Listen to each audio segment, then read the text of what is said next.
I interpret Héctor, and Héctor is he's a skeleton in a living skeleton in the land of the dead, and he wants to get back to the land of the living during the celebration of the Day of the Dead to see his family.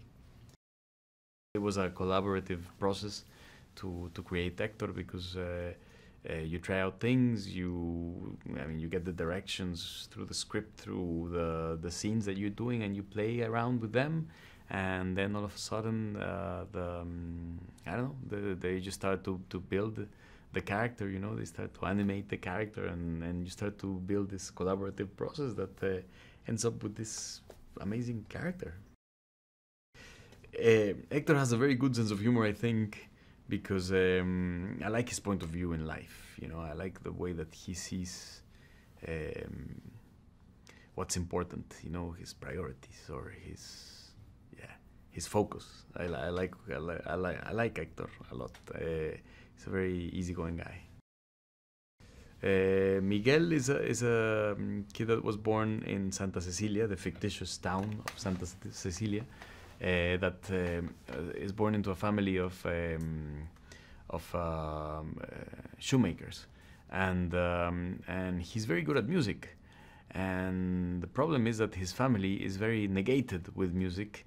They don't want to incorporate music into their life because there's a great grandparent that left the family, to pursue his dreams in music. And therefore the family completely shut down the music aspect and is just focused on making shoes. And Miguel wants to be a musician, but cannot incorporate that with his family. He cannot comment on that. He has to do everything on a clandestine level.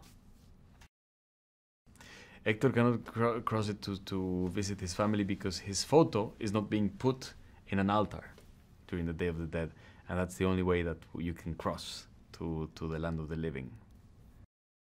Miguel ends up in the land of the dead whilst pursuing his music career, his music kind of dreams, and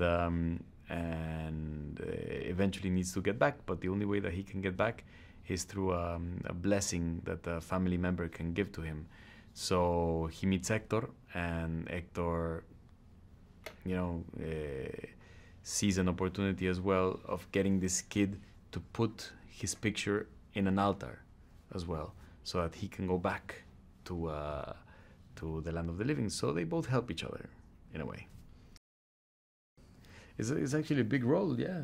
Because Miguel wants to be a musician, and it's through music that he will kind of get into trouble and at the same time come out of the trouble. It is the tradition of the Day of the Dead, and it is something that is done as a family. You put photos up of your loved ones, and yeah, you give them more life by remembering them. It was really, really beautiful to work with Lee, with Adrian, with Darla. They were really supportive and in explaining also the rigorous process that goes on in doing a film of Pixar. Because they make a big investigation on the big development on each film, and they make up really good movies, and they were really good at inviting me into this whole journey and this adventure. You feel really privileged because you feel that the wave is already on, and you're just invited to surf. It's incredible. Yeah. First of all, that it's a very good movie. It is incredibly good. It is very solid on all levels. I think it is a beautiful movie from an argumentative, philosophical side to a very formal filmmaking description. It is a very good, really, really good movie. And I think that's what makes it special. The fact that it's good, because then it's just then we can all project whilst watching this movie.